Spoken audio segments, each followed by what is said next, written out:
حضرت یحییٰ علیہ السلام اللہ تعالیٰ کے وہ جلیل القدر پیغمبر ہیں جن کا ذکر قرآن مجید میں نہایت خوبصورت اور پاکیزہ الفاظ میں آیا ہے۔ آپ علیہ السلام حضرت زکریا علیہ السلام کے بیٹے اور حضرت عیسیٰ علیہ السلام کے خالہ زاد بھائی تھے۔ آپ کی زندگی تقوی، زہد اور حق گوئی کی ایک ایسی داستان ہے جو رہتی دنیا تک کے لیے مشعل راہ ہے۔ ولادت باسعادت اور بچپن۔ حضرت زکریا علیہ السلام کے ہاں بڑھاپے میں یحییٰ علیہ السلام کی ولادت ایک معجزہ تھی۔ اللہ تعالیٰ نے آپ کا نام خود رکھا اور بچپن ہی سے آپ کو حکمت اور علم عطا فرمایا۔ زہد و عبادت۔ آپ بچپن ہی سے دنیاوی کھیل کود سے دور رہتے تھے۔ جب دوسرے بچے آپ کو کھیلنے کے لیے بلاتے تو آپ فرماتے، میں کھیلنے کے لیے پیدا نہیں کیا گیا۔ نرم دلی۔ قرآن کے مطابق آپ نہایت نرم دل اور اپنے والدین کے فرمانبردار تھے۔ آپ جانوروں اور پرندوں پر بھی بہت رحم فرماتے تھے۔ دعوت و تبلیغ اور کلمہ حق۔ حضرت یحییٰ علیہ السلام نے بنی اسرائیل کو اللہ کی طرف بلایا۔ آپ کے وعظ و نصیحت کا انداز اتنا پر اثر تھا کہ لوگ آپ کی باتیں سن کر رونے لگتے تھے۔ آپ نے ہمیشہ حق کا ساتھ دیا اور کسی بھی ملامت کرنے والی کی پرواہ نہیں کی۔ صبر اور شہادت کا عظیم واقعہ۔ حضرت یحییٰ علیہ السلام کی شہادت کا واقعہ آپ کے صبر اور استقامت کی انتہا ہے۔ اس کی تفصیل درج ذیل ہے۔ نمبر 1، بادشاہ کا غیر شرعی فیصلہ۔ اس وقت کا بادشاہ یعنی ہیروڈس اپنی ہی ایک قریبی رشتہ دار عورت، بعض روایات کے مطابق اپنی بھتیجی یا سوتیلی بیٹی سے نکاح کرنا چاہتا تھا۔ یہ نکاح شریعت موسوی میں حرام تھا۔ نمبر 2، حضرت یحییٰ علیہ السلام کی مخالفت۔ جب بادشاہ نے حضرت یحییٰ علیہ السلام سے اس نکاح کی اجازت چاہی تو آپ نے بلا خوف و خطر صاف انکار کر دیا اور فرمایا کہ یہ اللہ کی حدود کی خلاف ورزی ہے۔ آپ کی اس حق گوئی نے بادشاہ اور اس عورت کو آپ کا دشمن بنا دیا۔ نمبر 3، عورت کی سازش۔ وہ عورت حضرت یحییٰ علیہ السلام کے خون کی پیاسی ہو گئی۔ اس نے ایک محفل میں بادشاہ کو اپنی اداؤں سے خوش کیا اور جب بادشاہ نے اس سے انعام مانگنے کو کہا تو اس نے حضرت یحییٰ علیہ السلام کا سر مبارک طلب کیا۔ نمبر 4، مقام صبر اور شہادت۔ بادشاہ نے بدبختی کا ثبوت دیتے ہوئے اپنے سپاہیوں کو حکم دیا۔ حضرت یحییٰ علیہ السلام اس وقت اللہ کی عبادت یعنی نماز میں مصروف تھے جب ظالموں نے آپ کو شہید کر دیا۔ روایت ہے کہ شہادت کے وقت بھی آپ کی زبان مبارک پر حق کی گواہی تھی اور آپ کا خون زمین پر گر کر بھی خاموش نہ ہوا۔ آپ نے دین کی خاطر اپنی جان قربان کر دی لیکن باطل کے سامنے سر نہیں جھکایا۔ حضرت یحییٰ علیہ السلام کی زندگی کے اسباق۔ نمبر 1، خوف خدا۔ آپ کی زندگی کا ہر لمحہ اللہ کی خشیت میں گزرا۔ نمبر 2، حق گوئی۔ طاقتور حکمران کے سامنے کلمہ حق کہنا آپ کا خاص وصف تھا۔ نمبر 3، عفت و پاکیزگی۔ آپ نے پاک دامنی کی وہ مثال قائم کی جس کی گواہی اللہ نے قرآن میں دی۔ قرآن مجید میں حضرت یحییٰ علیہ السلام کا ذکر متعدد مقامات پر آیا ہے۔ خاص طور پر سورہ مریم اور سورہ آل عمران میں آپ کی ولادت، صفات اور اللہ کی طرف سے دیے گئے اعزازات کا تفصیل سے ذکر ہے۔ ذیل میں اہم آیات کا ترجمہ اور ان کی مختصر تشریح پیش ہے۔ نمبر 1، سورہ مریم، آیات 12 سے 15۔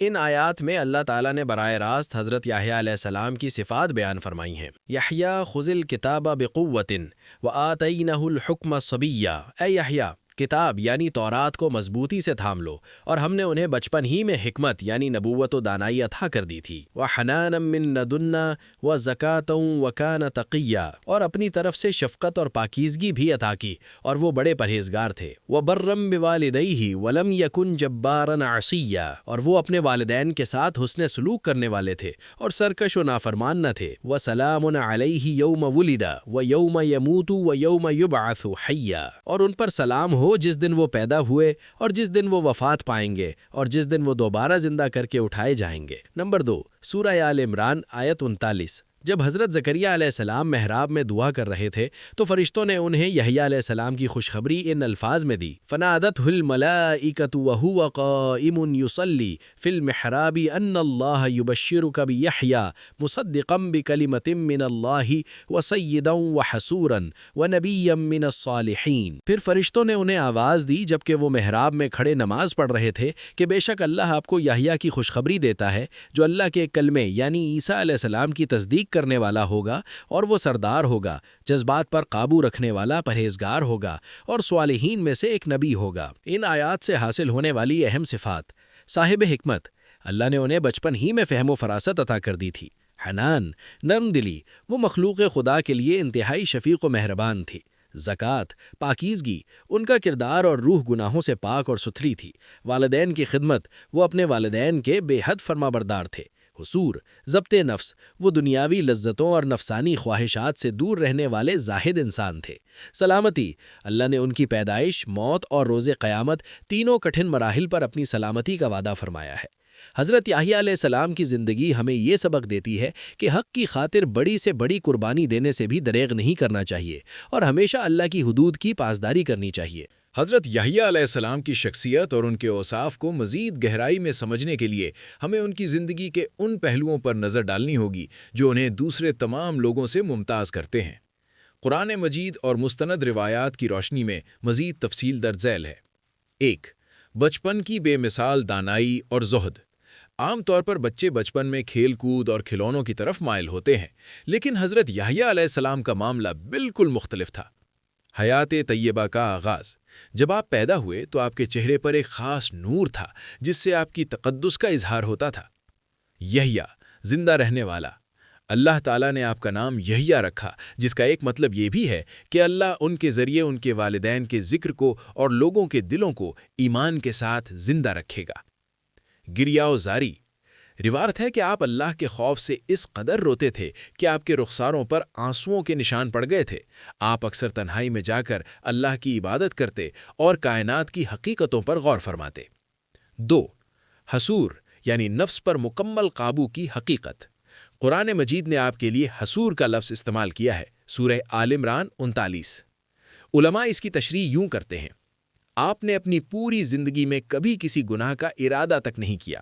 آپ نے دنیاوی لذتوں، عیش و عشرت اور عورتوں کی طرف رغبت سے خود کو مکمل پاک رکھا۔ آپ کا سارا وقت یا تو دعوت دین میں گزرتا یا پھر اللہ کی بارگاہ میں سجدہ ریزی میں۔ 3. حضرت عیسیٰ علیہ السلام سے رشتہ اور تصدیق۔ حضرت یحییٰ علیہ السلام حضرت عیسیٰ علیہ السلام سے عمر میں چند ماہ بڑے تھے۔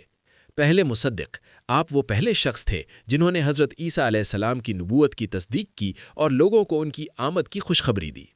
مشترکہ مشن، دونوں پیغمبروں نے مل کر بنی اسرائیل کی اصلاح کی کوشش کی۔ حضرت یحییٰ علیہ السلام زہد اور خوف خدا کی علامت تھے، جبکہ حضرت عیسیٰ علیہ السلام اللہ کی رحمت اور امید کی بشارت دیتے تھے۔ 4. شہادت کا پس منظر۔ مزید تفصیل۔ جس بادشاہ ہیروڈیس نے آپ کی شہادت کا حکم دیا، وہ دراصل آپ کا بہت احترام کرتا تھا اور آپ کی دعاؤں کا معتقد تھا، لیکن جب حق اور باطل کا ٹکراؤ ہوا تو نفس کی پیروی نے اسے اندھا کر دیا۔ ہیروڈیا کی سازش۔ وہ عورت جس سے بادشاہ نکاح کرنا چاہتا تھا جانتی تھی کہ جب تک یحییٰ علیہ السلام زندہ ہیں لوگ اس نکاح کو تسلیم نہیں کریں گے اور بادشاہ پر دباؤ رہے گا۔ خون کا معجزہ۔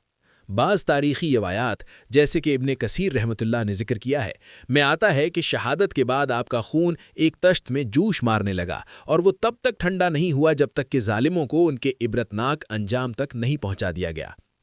5. قرآن میں خصوصی سلامتی کا تذکرہ۔ اللہ تعالیٰ نے قرآن میں 3 مقامات پر انسان کو بے بس اور پریشان پایا ہے: پیدائش کا دن، موت کا دن، دوبارہ جی اٹھنے یعنی قیامت کا دن۔ حضرت یحییٰ علیہ السلام کی عظمت یہ ہے کہ اللہ نے ان تینوں مرحلوں کے لیے خود سلامتی یعنی سلام بھیجی ہے۔ یہ اس بات کی دلیل ہے کہ وہ اللہ کے یہاں کتنے محبوب اور مقرب تھے۔ خلاصہ کلام، حضرت یحییٰ علیہ السلام کی زندگی ہمیں سکھاتی ہے کہ حق بات کہنے کے لیے عمر یا مصلحت نہیں بلکہ ایمان کی قوت درکار ہے۔ اللہ کی محبت میں رونا انسان کو کمزور نہیں بلکہ روحانی طور پر طاقتور بناتا ہے۔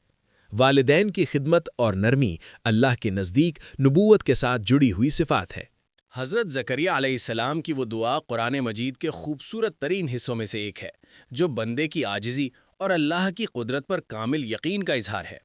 جب حضرت زکریہ علیہ السلام بوڑھے ہو چکے تھے، ہڈیاں کمزور تھیں اور سر سفید بالوں سے چمک رہا تھا، اور آپ کی زوجہ محترمہ حضرت عیشہ بانجھ تھیں، تب آپ نے تنہائی میں اپنے رب کو پکارا تھا۔ 1 سورہ مریم میں ذکر، آیات 2 سے 6۔ اللہ تعالیٰ فرماتا ہے کہ یہ آپ کے رب کی اس رحمت کا ذکر ہے جو اس نے اپنے بندے زکریا پر کی تھی۔ اذ نادى ربہ نداء خفیہ، جب انہوں نے اپنے رب کو چپکے چپکے یعنی آہستہ آواز میں پکارا تھا۔ قال ربی انی وہن العزم منی واشتعل الراس شیبا ولم اکن بدعائک ربی شقیہ۔ عرض کیا، اے میرے رب، میری ہڈیاں کمزور ہو گئی ہیں اور سر بڑھاپے کی سفیدی سے بھڑک اٹھا ہے، اور اے میرے رب، میں تجھ سے مانگ کر کبھی محروم نہیں رہا۔ وَإِنِّي خِفْتُ الْمَوَالِيَ مِنْ وَرَائِي وَكَانَتِ امْرَأَتِي عَاقِرًا فَهَبْ لِي مِن لَّدُنْكَ وَلِيًّا۔ جو میرا بھی وارث ہو اور یعقوب علیہ السلام کی اولاد کا بھی وارث ہو، اور اے میرے رب اسے ایک پسندیدہ اور نیک انسان بنانا۔ 2 سورہ آل عمران میں مختصر دعا، آیت 38۔ حضرت زکریا علیہ السلام جب حضرت مریم علیہ السلام کے پاس بے موسمی پھل دیکھتے تو دنگ رہ جاتے اور پوچھتے کہ یہ کہاں سے آئے۔ جب انہیں جواب ملتا کہ اللہ کے پاس سے، تو ان کا ایمان اور پختہ ہو جاتا کہ جو اللہ بے موسم پھل دے سکتا ہے وہ بڑھاپے میں اولاد بھی دے سکتا ہے۔ تب آپ نے یہ دعا مانگی، ربی حب لی من لدنک ذریۃ طیبہ انک سمیع الدعاء۔ اے میرے رب مجھے اپنی طرف سے پاکیزہ اولاد عطا فرما، بے شک تو دعا سننے والا ہے۔ 3 دعا کی قبولیت کا معجزہ۔ ابھی حضرت زکریا علیہ السلام محراب میں نماز پڑھ ہی رہے تھے کہ فرشتوں نے انہیں پکارا۔ خوشخبری، اللہ آپ کو یحییٰ کی خوشخبری دیتا ہے۔ حیرت، حضرت زکریا نے حیرت سے پوچھا کہ میرے ہاں لڑکا کیسے ہوگا جبکہ میں بوڑھا ہوں اور بیوی بانجھ ہے؟ اللہ کا جواب، اللہ نے فرمایا کذالک اللہ یفعل ما یشاء، اسی طرح اللہ جو چاہتا ہے کرتا ہے۔ اس دعا کے اہم اسباق: امید کا دامن، اللہ کی رحمت سے کبھی مایوس نہیں ہونا چاہیے، خواہ حالات کتنے ہی ناموافق کیوں نہ ہو۔ خفیہ پکار، تنہائی میں اور آہستگی سے مانگی گئی دعا اللہ کو بہت پسند ہے۔ اولاد کا مقصد، آپ نے اولاد دنیاوی شان و شوکت کے لیے نہیں بلکہ دین کی وراثت یعنی علم اور نبوت کو سنبھالنے کے لیے مانگی تھی۔ جب حضرت زکریا علیہ السلام کو بڑھاپے میں اولاد کی خوشخبری ملی تو انسانی فطرت کے تقاضے کے مطابق ان کے دل میں اس عظیم معجزے کے ظہور کی کیفیت جاننے کا اشتیاق پیدا ہوا۔ انہوں نے اللہ سے ایک نشانی یعنی علامت طلب کی تاکہ ان کا دل مکمل مطمئن ہو جائے اور وہ جان لیں کہ اب وہ مبارک وقت قریب آ گیا ہے۔ قرآن مجید کی سورہ مریم اور سورہ آل عمران میں اس نشانی کا ذکر تفصیل سے ملتا ہے۔ اللہ کی طرف سے دی گئی نشانی۔ اللہ تعالیٰ نے حضرت زکریا علیہ السلام سے فرمایا کہ آپ کی نشانی یہ ہے کہ آپ 3 دن اور 3 راتوں تک لوگوں سے بات چیت نہیں کر سکیں گے، حالانکہ آپ بالکل تندرست ہوں گے۔ سورہ مریم آیت 10 کا ترجمہ۔ عرض کیا، اے میرے رب میرے لیے کوئی نشانی مقرر فرما۔ فرمایا، تمہاری نشانی یہ ہے کہ تم بھلے چنگے ہونے کے باوجود 3 رات اور دن تک لوگوں سے بات نہ کر سکو گے۔ سورہ آل عمران آیت 41 کا ترجمہ۔ عرض کیا، اے میرے رب میرے لیے کوئی نشانی مقرر فرما۔ فرمایا، تمہاری نشانی یہ ہے کہ تم 3 دن تک لوگوں سے سوائے اشارے کے بات نہ کر سکو گے، اور ان دنوں میں اپنے رب کو بہت یاد کرنا اور صبح و شام اس کی تسبیح کرنا۔ اس نشانی کی خاص بات یہ تھی کہ یہ نشانی ایک بہت بڑا معجزہ تھی، کیونکہ تندرستی کے باوجود خاموشی۔ حضرت زکریا علیہ السلام کی زبان مبارک میں کوئی نقص یا بیماری نہیں تھی، وہ بالکل ٹھیک تھے، لیکن قدرت الہی سے وہ لوگوں سے کلام کرنے پر قادر نہ رہے۔ ذکر الہی پر قدرت۔ حیرت انگیز بات یہ تھی کہ آپ کی زبان لوگوں سے بات کرنے کے لیے تو بند ہو گئی تھی، لیکن اللہ کے ذکر، تسبیح اور حمد کے لیے بالکل کھلی ہوئی تھی۔ اشاروں سے گفتگو۔ جب آپ کو لوگوں سے کچھ کہنا ہوتا تو آپ صرف ہاتھوں یا سر کے اشارے سے یعنی رمزن سے کام لیتے تھے۔ نشانی ملنے کے بعد حضرت زکریا کا عمل۔ جیسے ہی یہ نشانی ظاہر ہوئی، حضرت زکریا علیہ السلام سمجھ گئے کہ اللہ کا وعدہ پورا ہونے والا ہے اور حضرت یحییٰ علیہ السلام کی ولادت کا وقت قریب آ گیا ہے۔ قرآن کہتا ہے، پھر وہ نماز کے حجرے سے نکل کر اپنی قوم کے پاس آئے تو انہوں نے اشارے سے ان سے کہا کہ تم صبح و شام اللہ کی تسبیح کیا کرو۔ سورہ مریم۔ اس واقعے سے سبق۔ اس نشانی سے یہ سبق ملتا ہے کہ جب اللہ کی رحمت نازل ہونے والی ہو تو بندے کو چاہیے کہ وہ اپنی زبان کو دنیاوی باتوں سے روک کر اللہ کی حمد و ثنا میں لگ جائے، کیونکہ شکر گزاری ہی نعمتوں میں اضافے کا سبب بنتی ہے۔